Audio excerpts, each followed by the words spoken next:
In this video, I'm going to show you how to make an eye-catching travel video that looks just like this simply by using Canva. Hi, I'm Danielle from Videos Undifficulted, and I'm here to help you add the fun to your business and get more eyeballs on your content by using tools like Canva and CapCut. So I've opened up a vertical video template in Canva, and I'm going to add my first layer of video. So we're going to need 3 layers for this.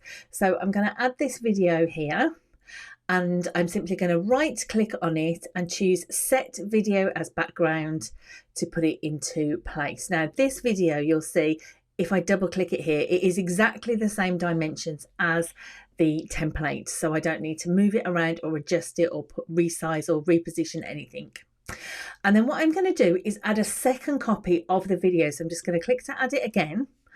And this time I'm going to manually just bring the corners up so it's lying on top of that first copy. So we've got 2 copies, one on top of the other.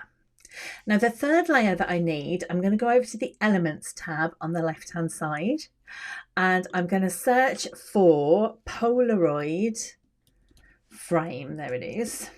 And I'm going to look in the graphics for a Polaroid frame. Now you can use whichever rotation of this suits your video best. So if you're making a landscape video, you'll probably want this kind of size of Polaroid frame, but because mine's vertical, I'm going to use a vertical one. So I'm going to use this one right here, and then I'm going to resize it so that it's positioned over an interesting part of the video. So I'm actually going to have it right here so that whatever is in the center of the video is going to be highlighted.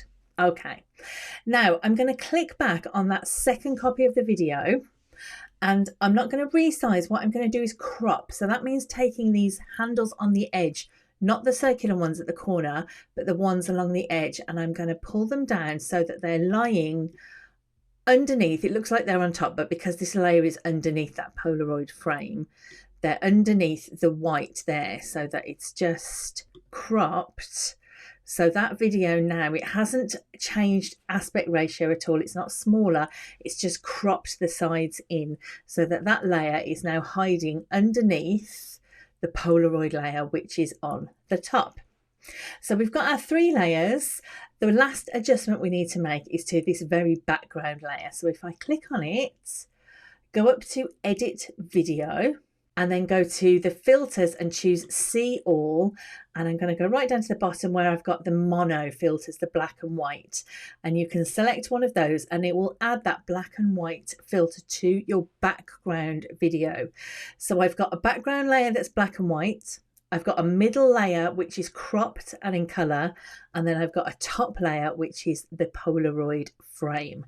Now if I play this all in one go for you, you should be able to see how it looks, and everything is lined up perfectly. Now you could add a final element to this, which is going to be some text.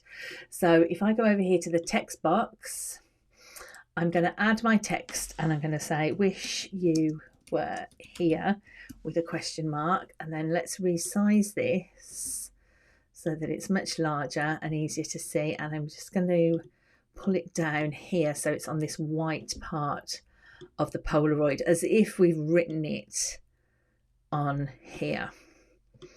And then what I might want to do as well is add a little bit of animation to this text. So with it selected, go to Animate at the top, and then I quite like the typewriter effect right here.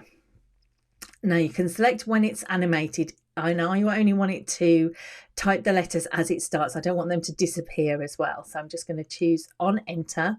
You can make sure you have the speed selected, how fast or slow it is. And you can either have it come in character by character or word by word, but because I want this typewriter effect, I want it each letter at a time, so character is fine.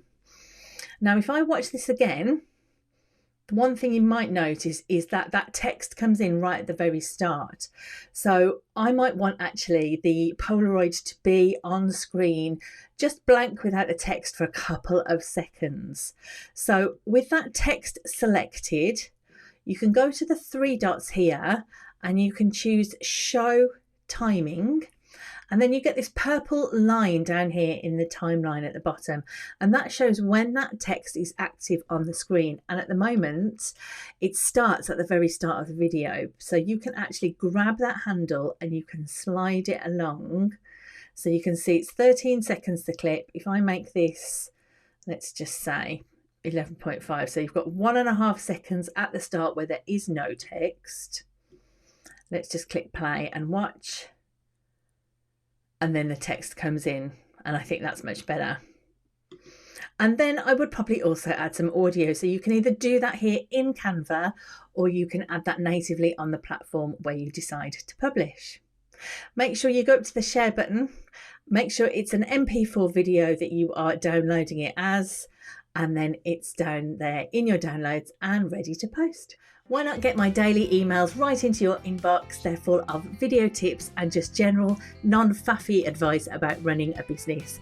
The link is down below in the description box.